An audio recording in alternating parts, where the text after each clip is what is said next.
Welcome learners. I am Dr. T. Gangaram, lecturer in statistics, SVA Government College, Srikalahasti. ఈ video లెక్చర్లో మనము ASO 2026 preparation సిరీస్లో పార్ట్గా మనము ఇప్పుడు డిస్కస్ చేస్తున్నాం కదా. 3 వీడియోలు అయినాయి. 15వ కాన్సెప్ట్ వరకు చూసాము. ASO economics questions along with their concepts. ఇప్పుడు మనము 16వ క్వశ్చన్ నుంచి 20వ క్వశ్చన్ వరకు ఉండే కాన్సెప్ట్స్. ఇందులో ఈ వీడియో లెక్చర్లో మనకు ఈ గవర్నమెంట్ బడ్జెట్ ఉంది, బ్యాంక్ రీకన్సిలేషన్ స్టేట్మెంట్, ఇది ఆల్రెడీ కామర్స్లో మనం డిస్కస్ చేసాము, దానికి సంబంధించి కొద్దిగా ఉంది ఇక్కడ. అదేవిధంగా central non tax revenues, budget deficit calculations, ఒక ప్రాబ్లం ఇచ్చారు, ఫారెన్ ఎక్స్చేంజ్ కొటేషన్స్. ఈ 5 కాన్సెప్ట్స్ సంబంధించి 5 క్వశ్చన్లు వచ్చాయి మనకు. ఇందులో బ్యాంకింగ్ రీకన్సిలేషన్ తప్ప మిగతావన్నీ కూడా కొంచెం కొత్తగానే ఉన్నాయి. కాబట్టి మనము ఇక్కడ కాన్సెప్ట్స్ని నీట్గా అర్థం చేసుకుందాము. ఆ తర్వాత క్వశ్చన్ చూసి ఎగ్జాంపుల్ చూద్దాము. ఇక్కడ గవర్నమెంట్ బడ్జెట్ అనేది మనము ఏంది, బడ్జెట్ అంటే ఏమి, మామూలుగా ప్రతి సంవత్సరము కేంద్ర ప్రభుత్వము బడ్జెట్ ప్రవేశపెడుతూ ఉంటుంది, దాని గురించే ఈ క్వశ్చన్ ఇది. ఇది government budget is a comprehensive annual statement displaying itemised estimates of anticipated receipts and proposed expenditures during a fiscal year.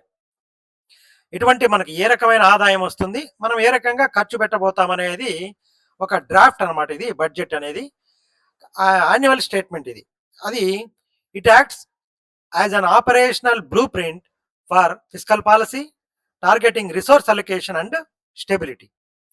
దీనికి మనం ఇండియాలో first pre independence budget was introduced under British rule by James Wilson. ఇది మనకి ఇక్కడ క్వశ్చన్లో కొంచెం తప్పుగా ఇచ్చారనమాట. It was presented on 7th April 1860. 1860లోనే ఇచ్చారు. అంటే మనకు 1857లో ఈ సిపాయిల తిరుగుబాటు జరిగింది కదా, అప్పుడు కొంచెం ఆ బ్రిటిష్ గవర్నమెంట్ యొక్క బడ్జెట్ అస్తవ్యస్తం అయిపోయింది. కొంత స్ట్రీమ్ లైన్ చేయడానికని వాళ్ళు ఇది పెట్టారు. మనకు వాళ్ళు మిస్లీడ్ చేసేదానికి 1880 అని ఇచ్చారనమాట. ఇక్కడ స్ట్రక్చరల్ బడ్జెట్ స్ప్లిట్ ఎలా ఉంటుందంటే, యాన్యువల్ బడ్జెట్ మనకు ఈ రిసీట్స్ ఇన్ఫ్లోస్ ఎలా ఉంటాయి, రూపాయి రాక ఇది రూపాయి పోక, అవుట్ఫ్లోస్, ఎక్స్పెండిచర్ ఎలా ఉంటుంది అనేది. ఈ రిసీట్స్ మనకు మెయిన్గా రెవెన్యూ రిసీట్స్, క్యాపిటల్ రిసీట్స్ వస్తాయి. Expenditure revenue spendings, capital spendings అనేది 2 రకాలుగా మనకు ఉంటుందన్నమాట. ఈ వీటి గురించి కూడా చర్చించాం. క్యాపిటల్ అనేది మనము ఇన్ఫ్రాస్ట్రక్చర్ మీద పెట్టుబడి అనమాట. రెవెన్యూ అనేది ఖర్చు అయిపోతుంది, ప్రభుత్వ ఉద్యోగులకు ఇచ్చే జీతాలు, సంక్షేమ పథకాలకి వాటి ద్వారా పోయేదన్నమాట. కాబట్టి ఇక్కడ ఇంకొకసారి తెలుగులో చూద్దాం. ఇది బడ్జెట్ ఏ రకంగా పరిణామక్రమం అయింది అనేది. అంటే మీకు ఇది ఒకవేళ ఎగ్జామ్లో వస్తుందో రాదో తెలియదు, కానీ ఒక కీలకమైన అంశాలు మనం కానీ గుర్తుపెట్టుకుంటే ఒక అవగాహన అనేది ఉంటే బాగుంటుంది, అందుకోసం ఇది పెట్టాను. ఇది బడ్జెట్ అనే భావన ఫ్రెంచ్ పదంలోని బూగెట్ అనే పదం నుంచి వచ్చింది. దాని అర్థం ఏమంటే తోలు సంచి అని అర్థం అనమాట. భారత రాజ్యాంగంలో బడ్జెట్ అనే పదం ఎక్కడా లేదు.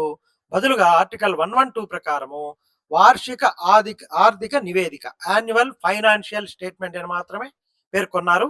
మన స్వతంత్ర భారతదేశంలో ఇండిపెండెన్స్ వచ్చిన తర్వాత తొలి బడ్జెట్, మన మొట్టమొదటి బడ్జెట్ 1947 నవంబర్ 26వ తేదీ అప్పటి ఆర్థిక మంత్రి, ఇది గుర్తుపెట్టుకోండి, మొట్టమొదటి ఆర్థిక మంత్రి ఆర్కే షణ్ముగం శెట్టి గారు ప్రవేశపెట్టారు. ఆ తర్వాత మన రిపబ్లిక్ అయిన తర్వాత 1950లో భారతదేశం రిపబ్లిక్ గా మారిన తర్వాత మొదటి బడ్జెట్ ని జాన్ మదాయ్ ప్రవేశపెట్టారు, మదాయ్ గారు. ఈ బడ్జెట్ ద్వారానే మనకు ఈ ప్లానింగ్ కమిషన్ వచ్చిందనమాట. ప్లానింగ్ కమిషన్ ఏర్పడింది. దాని ద్వారానే మనము ఈ పంచవర్ష ప్రణాళికల ద్వారా మనము ప్రాధాన్యత రంగాల నుంచి ద్వితీయ రంగము, సేవా రంగం వరకు ఎలాగా అభివృద్ధి చెందాలనేది 5 ఏళ్లకి పంచవర్ష ప్రణాళికలు రాసుకొని దాని ప్రకారం వచ్చింది. దాని స్థానంలో నీతి ఆయోగ్ వచ్చింది అనేది మనం ఇది వరకు మన వీడియో లెక్చర్స్లో చూసాం అనమాట. ఇది సమయము మరియు తేదీలలో మార్పులు కూడా వచ్చాయి. ప్రస్తుతము ఎలా జరుగుతూ ఉంది, ఫిబ్రవరి 1వ తేదీ బడ్జెట్ ప్రవేశపెడుతున్నారు. ముందు ఎలా జరుగుతూ ఉంది అనేది ఒకసారి చూద్దాము. సమయంలో మార్పు ఎలా జరిగిందంటే, 2001లో మొట్టమొదటిసారి బ్రిటిష్ కాలం నాటి సాంప్రదాయం ప్రకారం బడ్జెట్ను సాయంత్రం 5 గంటలకు ప్రవేశపెట్టేవారు. కానీ అటల్ బిహారీ వాజ్పేయి గారు 2001లో ఆర్థిక మంత్రి యశ్వంత్ సిన్హా గారి ఈ సాంప్రదాయాన్ని మార్చి ఉదయం 11 గంటలకి బడ్జెట్ని ప్రవేశపెట్టడం ప్రారంభించారనమాట. అదేవిధంగా తేదీలో మార్పు అనేది 2017లో జరిగింది. 2016 వరకు బడ్జెట్‌ని ఫిబ్రవరి చివరి పనిదినం ఫిబ్రవరి 28 లేదా 29 ప్రవేశపెట్టేవారు. కానీ 2017 నుంచి అప్పటి ఆర్థిక మంత్రి అరుణ్ జైట్లీ గారు బడ్జెట్‌ని ఫిబ్రవరి 1కి ముందుకు జరిపారు. దీనివల్ల మనకేమైపోతుందంటే ఈ ఫిబ్రవరి, మార్చిలో ఏప్రిల్ 1వ తేదీ కొత్త ఆర్థిక సంవత్సరం ప్రారంభమయ్యే నాటికే నిధుల కేటాయింపు ప్రక్రియ పూర్తయిపోతుంది కాబట్టి మనం 1వ తేదీ నుంచి ఏప్రిల్ 1వ తేదీ నుంచి కొత్త ఫైనాన్షియల్ ఇయర్‌లో బడ్జెట్ మనం హ్యాపీగా ఖర్చు పెట్టుకోవచ్చనమాట. అదేవిధంగా రైల్వే బడ్జెట్ సెపరేట్‌గా పెడుతూ ఉన్నారు. అది కూడా 2017లోనే 1920 నాటి అక్వాట్ కమిటీ సిఫార్సుల ప్రకారం రైల్వే బడ్జెట్ సాధారణ బడ్జెట్ విడివిడిగా జరిగేటివి అనమాట. ఏ ప్రకారము 1920 నాటి అక్వాట్ కమిటీ ప్రకారం అనమాట. కానీ ఆ 92 ఏళ్ల సాంప్రదాయానికి స్వస్తి పలికి ఈ సాధారణ బడ్జెట్ పలికి వాళ్ళు ఏం చేశారు 2017లో ఈ బిబేక్ దేబ్రాయ్ కమిటీ సిఫార్సుల ప్రకారం రైల్వే బడ్జెట్ కూడా సాధారణ బడ్జెట్లో విలీనం చేశారు. కాబట్టి ఇవన్నీ కూడా మనకు బడ్జెట్కి సంబంధించిన ఒకంత ఇంపార్టెంట్ అంశాలు. మనకు ఒక 5 నిమిషాలు అయినా కూడా ఇబ్బంది లేదు, ఇవన్నీ కూడా గుర్తుపెట్టుకోండి. ఇప్పుడు భారతదేశంలో అత్యధిక సార్లు 10 సార్లు బడ్జెట్ ప్రవేశపెట్టిన ఆర్థిక మంత్రి మొరార్జీ దేశాయ్ గారు, తొలి మహిళా ఆర్థిక మంత్రి ఇందిరాగాంధీ గారు, ఆ తర్వాత పూర్తి స్థాయిలో బడ్జెట్ ప్రవేశపెట్టిన మొదటి మహిళా ఆర్థిక మంత్రి నిర్మలా సీతారామన్ గారు మనకి ఇప్పుడు ప్రస్తుతం ఆర్థిక శాఖ మంత్రి ఆమె. కాబట్టి ఆమె ఆధ్వర్యంలో తొలి పూర్తి స్థాయిలో బడ్జెట్ ప్రవేశపెట్టారు. ఈ డిజిటల్ విప్లవంలో భాగంగా 2021లో మొట్టమొదటిసారిగా పేపర్లెస్ బడ్జెట్ ట్యాబ్ ద్వారా బడ్జెట్ ప్రవేశపెట్టబడింది అనమాట. కీలకమైన అంశాలు గుర్తుపెట్టుకోండి. ఇప్పుడు మనం 16 ప్రశ్న ఏమంటే ప్రభుత్వ బడ్జెట్ మరియు భారతదేశ బడ్జెట్ చరిత్ర గురించి ఈ ప్రశ్న వచ్చింది. ఒక ఆర్థిక సంవత్సరంలో అంటే ఫిస్కల్ ఇయర్లో ప్రభుత్వానికి రాబోయే అంచనా ఆదాయాలు, యాంటిసిపేటెడ్ రిసీట్స్ మరియు చేయబోయే ప్రతిపాదిత వ్యయాలు అండ్ ప్రపోజ్డ్ ఎక్స్పెండిచర్ వివరంగా చూపే ఆర్థిక నివేదికని, వార్షిక ఆర్థిక నివేదికనే మన ప్రభుత్వ బడ్జెట్ అంటారు. కానీ మనకు రాజ్యాంగంలో బడ్జెట్ అనేది లేదు. అది ఒక యాన్యువల్ ఫైనాన్షియల్ స్టేట్మెంట్ అని మాత్రమే మనకు ఉందన్నమాట. అది గుర్తుపెట్టుకోండి. ఇది దేశ ఆర్థిక విధానాన్ని నియంత్రించే మరియు వనరులను సరైన రీతిలో కేటాయించే ఒక ముఖ్యమైన ఒక సాధనం ఇది. ఇప్పుడు బ్రిటిష్ పాలనలో స్వాతంత్రానికి పూర్వం మొట్టమొదటి బడ్జెట్ను ప్రవేశపెట్టిన వాళ్ళు జేమ్స్ విల్సన్ గారు. నిజమైన సంవత్సరం ఇప్పుడు 1860వ సంవత్సరం ఏప్రిల్ 7వ తేదీన అది ఆయన ప్రవేశపెట్టారు. అది ఎందువల్ల ఏమైందంటే ఆర్థిక సంక్షోభాన్ని 1857వ సంవత్సరం సిపాయిల తిరుగుబాటు తర్వాత ఏర్పడిన ఆర్థిక సంక్షోభాన్ని అకౌంట్లను సరిదిద్దడానికి ఈ బడ్జెట్ ఎంతో ఉపయోగపడింది అనమాట. ఇప్పుడు ప్రశ్న ఏమొచ్చిందంటే 16వ ప్రశ్న, which of the following statements are true bar false అని వచ్చింది. ఫస్ట్ స్టేట్మెంట్ ఏంది? The government budget is an annual statement showing item wise estimates of receipts and expenditures during a fiscal year. Clear గా ఉంది కదా, ఇదే కదా budget definition. James Wilson presented India's first budget on 18th February 1880 అని ఇచ్చారు. కానీ April 7వ తారీఖు 1860వ సంవత్సరం ఆయన ప్రవేశపెట్టాడు. కాబట్టి statement 1 is true, statement 2 is false అనమాట.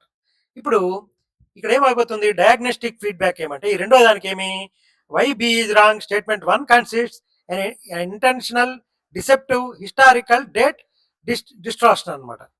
1880గా మార్చేశారు. కాబట్టి ఎగ్జాము ట్రాప్ మనం టిప్ చూద్దాము. ఇక్కడ many students memorise the pioneers name. James Wilson అనేది గుర్తుపెట్టుకుంటారు. ఆ విల్సన్ చూడంగానే డేట్ చూడకుండా రెండు కరెక్టే అని చెప్పేసి ఏది గుర్తుపెడతారో ఈ డి అనేది టకామని ఏది గుర్తుపెట్టేస్తారు. ఇక్కడ ఈ రెండు ట్రూ అని గుర్తుపెట్టేస్తారు. రెండోది చూడండి, ఇక్కడ బోత్ స్టేట్మెంట్ 1 2 అనేది గుర్తుపెట్టేస్తారు. కానీ అది ఒక ట్రాప్. మనం ఆ ట్రాప్ లో పడకూడదు. Always cross verify factual centuries or decades in statements based evaluation checks అనమాట. కాబట్టి అది గుర్తుపెట్టుకోండి, ఇది టిప్ అనమాట.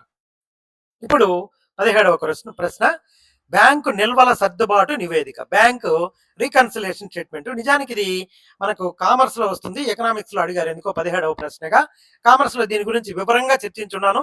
కామర్స్ 2025 ఏఎస్ఓ ప్రీవియస్ లెక్చర్స్ లో ఈ బ్యాంకింగ్ రీకన్సిలేషన్ స్టేట్మెంట్ అనేది ఏంది, అది ఏం చేస్తుంది, what is the difference between cash book and pass book అనేది మనం బాగా డీటెయిల్ గా చర్చించాము. మీరు అందులో చూసారంటే తెలిసిపోతుంది.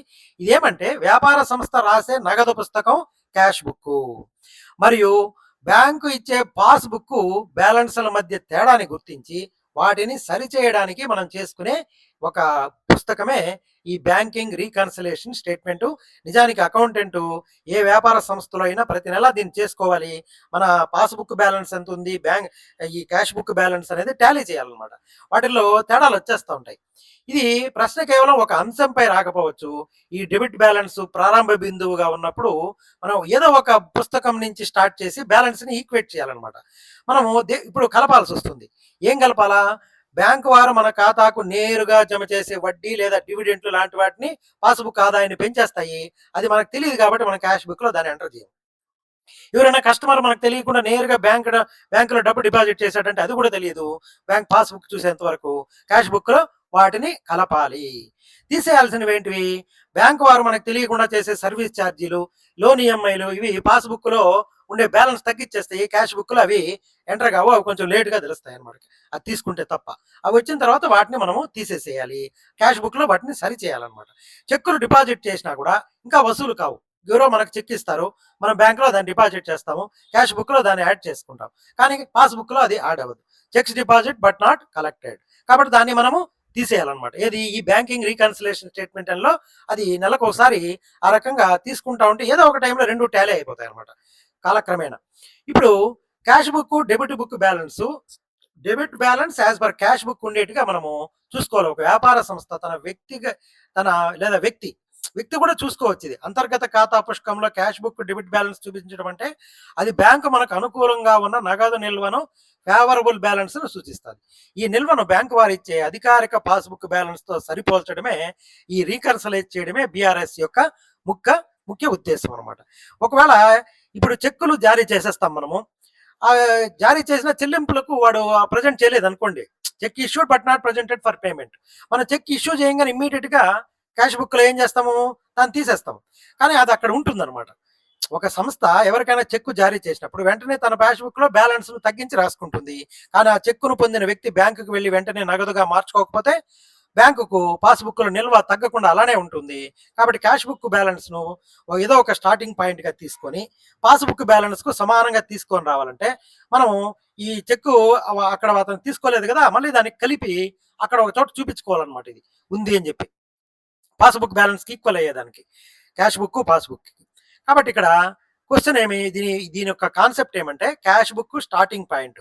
ఏ debit balance in the internal cash book indicates a favourable asset base line cash available in the bank. Goal ఏమి?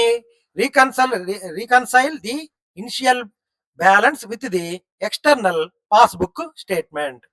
ఇక్కడ అడ్జస్ట్మెంట్ చేయాల్సి వస్తుంది, కలపడము లేదా తీయాల్సి వస్తుంది. ఏం కలపాలి? Transactions that increase the passbook balance relative to the cash book or entries not at recorded internally. ఇది cheque book issued but not presented. Already దీని గురించి చర్చించాము. చెక్కులు ఇష్యూ చేసేసాము. కాకపోతే వాటిని మనము ఈ రీకన్సిలేషన్ లో దాన్ని కలపాలి. ఖచ్చితంగా మనం కలపాలన్నమాట. ఈ రీకన్సిలేషన్ ఫ్లో చార్ట్ ఎలా ఉంటుందంటే ఈ క్యాష్ బుక్ బ్యాలెన్స్ నుంచి స్టార్ట్ చేయాలి. Decreased internally upon issue, add unpresented cheques, passbook balance equal అయ్యేట్టుగా స్టేట్స్ హయ్యర్ అంటిల్ క్లియరింగ్ అయ్యేంత వరకు మనకు క్యాష్ బుక్ లో అది ఎక్కువగా చూపిస్తానే ఉంటుంది అనమాట. కాబట్టి వాటిని మనం ఈ రీకన్సిలేషన్ లో కొంచెం అడ్జస్ట్ చేస్తా వచ్చామంటే ఏదో ఒక టైంలోకి అవన్నీ 2 ఈక్వల్ అయిపోతాయి అనమాట. నెక్స్ట్ ఈ క్వశ్చన్ ఏమడిగారంటే which of the following transactions will be added when the starting point is debit that favourable balance as per cash book, cheques issued but not presented for payment. వీటిని మనము ఏం చేయాలి? మనం starting point లో debit చేయాలన్నమాట. ఎందుకంటే అక్కడ add చేసేసి ఉంటాము, దాన్ని డెబిట్ చేయాలన్నమాట. Cheques deposit but not collected for credited, cheques deposit but not dishonoured, cheques recorded but not disposed, ఇవంతా కూడా కాదు. YBCD రిక్వైర్ సబ్ట్రాక్షన్, ఇవి 3 సబ్ట్రాక్ట్ చేయాలి. ఇది మాత్రమే యాడ్ చేయాలి. ఈ 3 సబ్ట్రాక్ట్ చేయాలి, అది గుర్తుపెట్టుకోండి. These items increase the internal cash book balance ahead of the bank, so they must be subtracted to match the actual passbook balance. ఇక్కడ ఎగ్జామ్ ట్రాప్ టిప్ చూద్దాము. ఇక్కడ getting confused about who recorded what first. Always ask did the transaction make the bank balance higher are lower than my ledger. అది మనం question చేసుకోవాలి. If bank balance greater than cash book add, if bank balance less than cash book subtract. దేన్ని subtract చేయాలి? మన మన తెలియకుండా కొన్ని ఏమైనా బ్యాంక్ ఛార్జెస్ పడి ఉంటే దాన్ని సబ్ట్రాక్ట్ చేయాలి. మనకి ఏదైనా డిపాజిట్లు ఎవరైనా తెలియని వాళ్ళు చేసేసారంటే దాన్ని యాడ్ చేసుకోవాలన్నమాట. కాబట్టి దీని గురించి క్లియర్గా మనం ఆల్రెడీ చూసాము. ఇది మీకు ఎక్స్ట్రా అనమాట. Next public finance revenue classification. ఇది ప్రభుత్వ రెవెన్యూ వర్గీకరణ. బడ్జెట్ కొంచెం లోతుగా చూద్దాం. ఇక్కడ ఈ భావన ఏమంటే బడ్జెట్ ఆదాయాలను రెవెన్యూ వసూళ్లు మరియు మూలధన వసూళ్లుగా వర్గీకరించాలి. అంటే రెవెన్యూ రిసీట్స్, క్యాపిటల్ రిసీట్స్ గా వర్గీకరిస్తారు. ఇక్కడ రెవెన్యూ రిసీట్స్ స్ప్లిట్ ఎలా ఉంటుందంటే ఇది ట్యాక్స్ రెవెన్యూ, పన్ను ఆదాయం. ఇందులో direct tax, income tax, corporate tax మరియు indirect tax, GST, customs duty అన్నీ ఉంటాయి దీంట్లో. పన్నేతర ఆదాయం ఎలా వస్తుందంటే నాన్ ట్యాక్స్ రెవెన్యూ ప్రభుత్వానికి ఎటువంటి అప్పు భారం పెరగకుండా, ఆస్తులు కరిగిపోకుండా వచ్చే రాబడులు. అవేంటివో చూద్దాం. మనము ప్రభుత్వ ఆస్తుల అమ్మకం, డిజిన్వెస్ట్మెంట్ లేదా విదేశాల నుంచి తీసుకున్న అప్పులను ఇస్తారు. కానీ ఇవి పన్నేతర ఆదాయం కావు. ఇవి మూలధన వసూళ్ల కిందకి వస్తాయి, క్యాపిటల్ రిసీట్స్ కిందకి వస్తాయి. మరి ఈ నాన్ ట్యాక్స్ రెవెన్యూ ఏంది? ప్రభుత్వానికి వచ్చే జరిమానాలు, లాటరీ ద్వారా వచ్చే ఆదాయము, వారసులు లేనివి కూడా ఇవి కూడా పన్నేతర ఆదాయం కిందనే మనకు వస్తాయి అన్నమాట. చూడండి ఏ వస్తాయి ఇవే. జరిమానాలు వస్తాయి కదా, ఫైన్స్, ఫీజులు వస్తాయి కదా, లాటరీ ద్వారా వచ్చే ఆదాయము, ఇవన్నీ కూడా వారసులు లేని అవి కూడా ప్రభుత్వ ఇది విదేశాల్లో ఎక్కువ, అది మన దేశంలో కొంచెం తక్కువ. ఇటువంటివన్నీ కూడా పన్నేతర ఆదాయం కిందకి వస్తాయి. ఈ పన్నేతర ఆదాయం అంటే ఏమిటంటే డెఫినేషన్ ఏమంటే ప్రభుత్వం విధించే ప్రత్యక్ష మరియు పరోక్ష పన్నులు కాకుండా ఇతర పరిపాలనాపరమైన వాణిజ్య కార్యకలాపాల ద్వారా వచ్చే సార్వభౌమ ఆదాయం. ఇది పన్నేతర ఆదాయం అంటారు అన్నమాట. దీనికి మేజర్ సోర్స్ ఏమంటే పన్నేతర ఆదాయానికి ఈ రెండో దానికి పన్నేతర ఆదాయం నాన్ ట్యాక్స్ రెవెన్యూకి మనకు రాష్ట్రాలకి రుణాలు ఇస్తుంది కదా సెంట్రల్ గవర్నమెంట్, ఇంట్రెస్ట్ అనమాట. కేంద్ర ప్రభుత్వం వివిధ రాష్ట్ర ప్రభుత్వాలకు ఇచ్చే కేంద్ర పాలిత ప్రాంతాలకు ఇచ్చే అప్పులపై వసూలు చేసే వడ్డీ, అది ఆదాయం అనమాట, పన్నేతర ఆదాయం. అది ప్రభుత్వ సంస్థల లాభాలు లేదా డివిడెంట్లు, గవర్నమెంట్ ఉంటాయి కదా అవి, ప్రభుత్వ సెక్టార్ సంస్థలు ఈ బిహెచ్ఈఎల్, ఎల్ఐసి, ఆర్బీఐ వంటివి లాభాలు సంపాదించాయనుకోండి, అవి ప్రభుత్వానికి వచ్చే వాటా లేదా డివిడెంట్, అది పన్నేతర ఆదాయం అనమాట. దానికి ఏం వడ్డీ ఏం చెల్లించాల్సిన పని లేదు, తిరిగి చెల్లించాల్సిన అవసరమే లేదు. అవి పూర్తిగా వాటి యొక్క ఆదాయం అనమాట. అంతర్జాతీయ సంస్థల నుంచి వచ్చే గ్రాంట్లు, విరాళాలు, ఎక్స్టర్నల్ గ్రాంట్స్, విదేశీ ప్రభుత్వాలు లేదా ప్రభుత్వ బ్యాంకులు, ఐక్యరాజ్య సమితి వంటివి దేశ ప్రగతి కోసం తిరిగి ఎలాగంటే చెల్లింపుల నిబంధనలు లేకుండా ఇచ్చేటివి కూడా ఉచిత నగదు సహాయం అనమాట. ఇది కూడా మనకు పన్నేతర ఆదాయం కింద చూపించుకోవచ్చు. ఇప్పుడు ఇది ఇంగ్లీష్లో చూద్దాము. Government receipts break down cleanly into tax and non tax components. ఇక్కడ రెవెన్యూ ట్యాక్స్ ఏమంటే compulsory legal extractions levied on income, corporate profits and transactional streams, GST, customs అనమాట. ఈ నాన్ ట్యాక్స్ రెవెన్యూ అంటే ఏమి? Functional inflows earn during standard administration, asset management and from external grants. Valid non tax categories. ఇప్పుడు interest receipts, interest collected on loans extended to states and publics, ఇవి ఈ non tax revenue ఒకటి. రెండోది ఏంది? Dividends and profits, earnings from state owned entrepreneurs, ఈ public sector undertakings, BHL, LIC లాంటివి. మూడోది ఏంది? External grants, voluntary cash aid or donations from international bodies. ఇక్కడ రెవెన్యూ హైరార్కీ మ్యాట్రిక్స్ ఎలా ఉంటుందంటే గవర్నమెంట్ రెవెన్యూ ఇవి ట్యాక్స్ స్ట్రీమ్స్ గా ఉంటుంది, నాన్ ట్యాక్స్ స్ట్రీమ్స్ గా ఉంటుంది. ఈ నాన్ ట్యాక్స్ స్ట్రీమ్స్ లో ఈ మూడు ముఖ్యమైనవి. ఈ పిఎస్యు డివిడెండ్స్, ఎల్ఐసి, సావర్జన్ ఇంట్రెస్ట్ అంటే మనకు సార్వభౌమత్వం ప్రకారంగా వచ్చే ఆదాయం అనమాట, సెంట్రల్ గవర్నమెంట్ స్టేట్ గవర్నమెంట్ తీసుకునే వడ్డీ. ఇప్పుడు ఫారిన్ గ్రాంట్స్ అనమాట. ఈ మూడు కూడా ఈ non tax, non revenue income, వీటికి మనము ఈ నాన్ ట్యాక్స్ రెవెన్యూకి ఉదాహరణలుగా తీసుకొని ఈ చార్ట్ బాగా గుర్తుపెట్టుకోండి, జాగ్రత్తగా గుర్తుపెట్టుకోండి. క్వశ్చన్ చూడండి, 18వ question. Which of the following are considered as sources of non tax revenue of the central government? ఇక్కడ ఏమి ఇచ్చున్నారు? ఒకటో ఐటము interest received on loans given by the government to the state, okay. Profits and dividends received by public, ఇది okay. Grants or donations received by the మూడు correct. కాబట్టి హ్యాపీగా మూడు పెట్టేయచ్చు మనకి కాన్సెప్ట్ మీద కానీ పరిపూర్ణ అవగాహన ఉంటే. Why alternative limitations fail? Restricting options to just one bucket ignores the wide range of non-tax revenue line items defined on standard budget accounting. ఇప్పుడు వీడు ట్రాప్ ఏం చేస్తాడంటే forgetting that PSU earnings dividends count as government revenue rather than separate corporate asset అనుకుంటారు. If the receipt don't involve filing of tax return or paying a direct levy classified it under non tax revenue.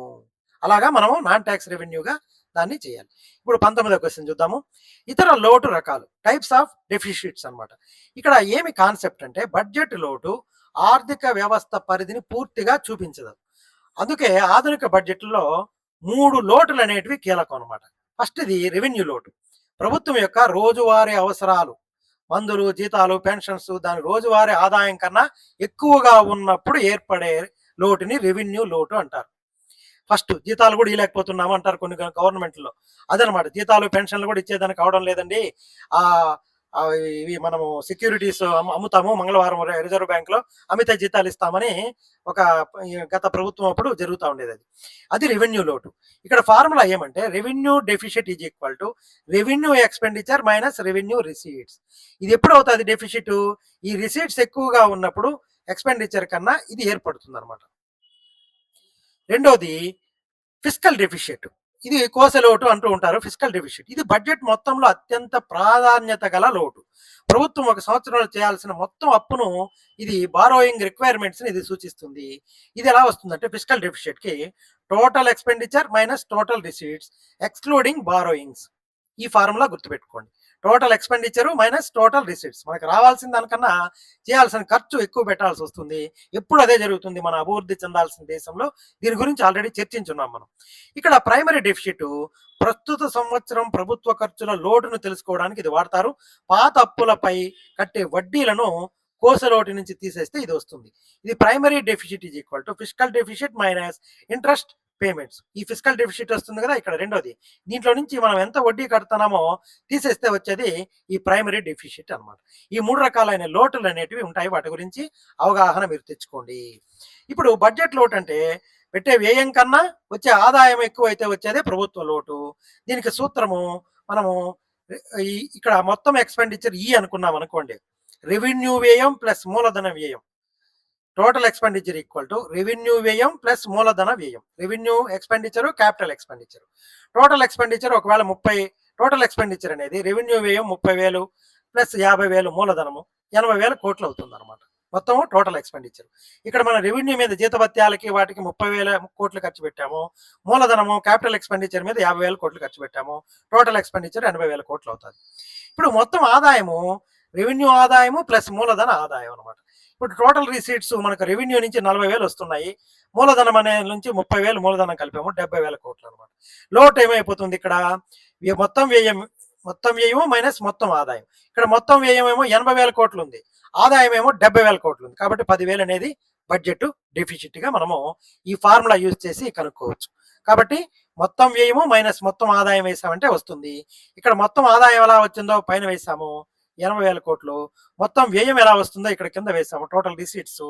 కాబట్టి expenditure receipts మొత్తం తీసేస్తే వచ్చేదే lot అనమాట. ఇప్పుడు ఈ concepts అన్ని ఇంగ్లీష్లో ఉన్నాయి. Budget deficit occurs when total government spendings out passes total receipts during a fiscal period. Fiscal అంటే ఫైనాన్షియల్ గానే ఉంది. అది మనం ఇంకా కొంచెం ఇదిగా చూడాలంటే ఫైనాన్షియల్ గా ఆర్థిక సంవత్సరం అనమాట. అది key equations total expenditure is equal to revenue expenditure plus capital expenditure. ఇది చూసాము. టోటల్ రిసీట్స్ మనకి ఎట్లా వస్తాయి? Revenue receipts plus capital receipts. Deficit ఎలా వస్తుంది? ఎక్స్పెండిచర్ ఈ మైనస్ టోటల్ రిసీట్స్ వేస్తే వస్తుంది. Applying data sets matrix total spendings ఇక్కడ ఉన్నాయి, టోటల్ రిసీట్స్, టోటల్ డెఫిసిట్ ఇక్కడ వచ్చింది. ఇక్కడ ఫైనాన్షియల్ మ్యాట్రిక్స్ క్యాలిక్యులేషను ఇక్కడ budget item category receipts 40,000, revenue receipts 40,000, capital receipts 30,000, total receipts 70,000. అదేవిధంగా revenue expenditure 30,000, capital expenditure 50,000, total expenditure 80,000. Total ఎక్స్పెండిచర్లో నుంచి టోటల్ రిసీట్స్ తీస్తే వచ్చేదే మనకు డెఫిసిట్ అనమాట. కాబట్టి calculate budget deficit from the following data. వాళ్ళు ఇది ఇచ్చారు, నేను అది మిస్ చేశాను. మీరు క్వశ్చన్లో ఉంది అది, అది చూసుకోండి. క్వశ్చన్లో మిస్ అయిపోయింది అది. నేను కావాలంటే మళ్ళీ మీకు లాస్ట్లో దీని కింద కావాలంటే పెడతాను. అది క్వశ్చన్ మిస్ అయిపోయింది. కాబట్టి ఇక్కడ diagnostic feedback why A and B are wrong.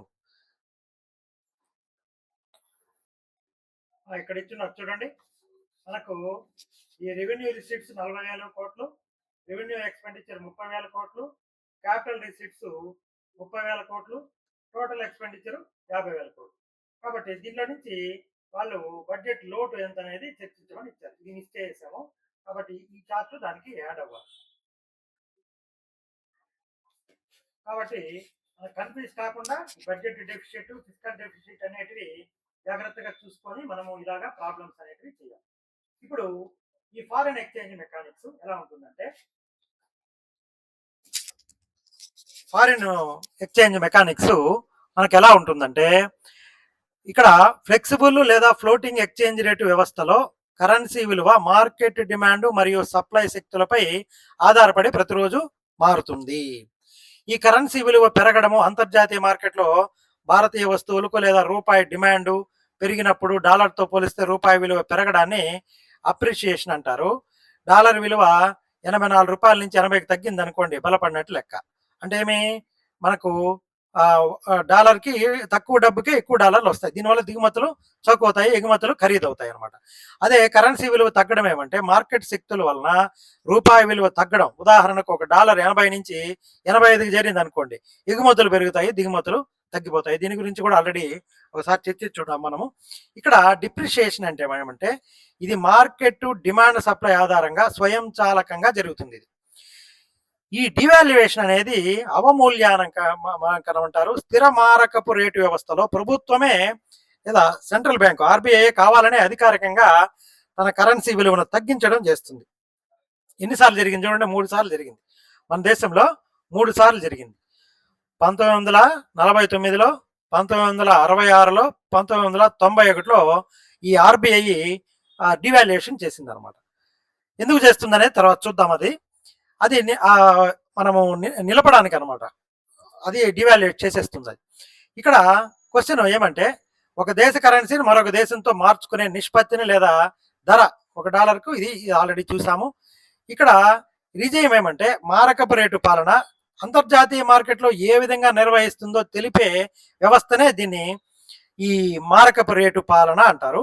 ఇది స్థిర మారకపు రేటు లేదా ఫిక్స్డ్ లేదా మారుతున్న మారకపు రేటు ఫ్లోటింగ్ గా ఉంటుంది అనమాట. ఇప్పుడు మనది ఫ్లోటింగే.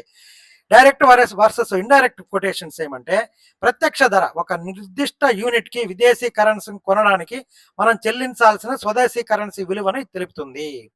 ఇక్కడ విదేశీ కరెన్సీ స్థిరంగా ఉంటుంది, ఒక యూనిట్ విదేశీ కరెన్సీ స్థిరంగా ఉంటుంది, మన దేశంతో మారుతూ ఉంటుంది. ఇప్పుడు మారుతా ఉంది కదా, ఒక USD ఈక్వల్ టు 83.5 అని అనుకున్నాం అనుకోండి, ఇప్పుడు ఇంకా ఎక్కువ ఉంది, ఇప్పుడు 90 రూపాయలు అట్టుంది, ఇప్పుడు ఇంకా ఎక్కువ కూడా ఉంటుంది. ఇప్పుడు ఇక్కడ ఇండైరెక్ట్ కొటేషన్ అంటే ఒక నిర్దిష్ట యూనిట్ స్వదేశీ కరెన్సీకి బదులుగా ఎంత పరిమాణంలో విదేశీ కరెన్సీ లభిస్తుందో ఇది తెలుపుతుంది. ఇక్కడ రివర్స్ చేస్తాం అనమాట. ఇప్పుడు ₹1 ఈక్వల్ టు 0.012 US అనమాట. ఇది పరీక్షలో తప్పు ఎలా ఇచ్చారంటే ఆప్షన్ బిలో డైరెక్ట్ కొటేషన్ అంటే ఒక యూనిట్ స్వదేశీ కరెన్సీకి లభించే విదేశీ కరెన్సీ అని ఇచ్చారు. ఇది ఇండైరెక్ట్ కొటేషన్ కి నిర్వచనం కాబట్టి ఆ స్టేట్మెంట్ తప్పు అవుతుంది. ఇక్కడ టెర్మినాలజీ చూద్దాము. ప్రైస్ ఆఫ్ ఎక్స్చేంజ్ రేట్ అంటే ఏమి? Price of one currency expressed in terms of another. Exchange rate regime అంటే the structural framework by which a country manages its currency relative to foreign values, fixed and versus floating అనమాట. ఇక్కడ deconstructing codes అంటే the technical core ఏమంటే expressing a fixed unit of foreign currency in valuable units of domestic currency. దీనికి formula ఏమి? ఒక USD equal to 83.5 home currency units fluctuates. అదే మనము indirect quote అంటే expressing a fixed unit of domestic currency in variable units of foreign currency. ఇక్కడ quote system ఎలా ఉంటుందంటే FX quotations, ఇక్కడ direct quote variable home units for one foreign unit, indirect quote అంటే variable foreign units for one home unit. ఇక్కడ question ఏమి ఇచ్చారంటే which of the following statements is false. ఏంది false అని ఇచ్చారు. Exchange rate is a rate at which the currency of one country exchanges for the currency of another country. False అని ఇచ్చాడు, ఇది true అనమాట. Direct quote is a number of units of foreign currency exchangeable for one unit of home currency. ఇది తప్పు. Direct quote number of units of foreign currency exchangeable for one unit of home currency అనేది false. ఇక్కడ ఏమి ఇచ్చారు చూడండి, direct quote variable home units for foreign units, వీళ్ళు reverse లో ఇచ్చేశారు కదా. Foreign units exchangeable for 1 unit of home currency. Foreign first ఇచ్చాడు, ఫారిన్ కరెన్సీ ఫస్ట్ ఇచ్చాడు. కాబట్టి ఇది ఇది ఇది ఇండైరెక్ట్ కోట్ అనమాట అది. కాబట్టి ఇవి రెండు కూడా కరెక్టే. An exchange rate returns to the system by which a country manages is currency. There are 2 major types of exchange rates. ఇవన్నీ కరెక్టే, మిగతా అన్ని కరెక్టే, బి తప్ప. కాబట్టి ఇక్కడ why B is false. The statement describes indirect quote, not a direct quote. A direct quote always tracks variable home currency units per single foreign unit. Misinterpreting the word false అన్నాం అనుకోండి, దాన్ని మర్చిపోయినామంటే ఇది correct అనుకునేస్తాం అనమాట, ఇది true అనుకునేస్తాము, AC లాగా.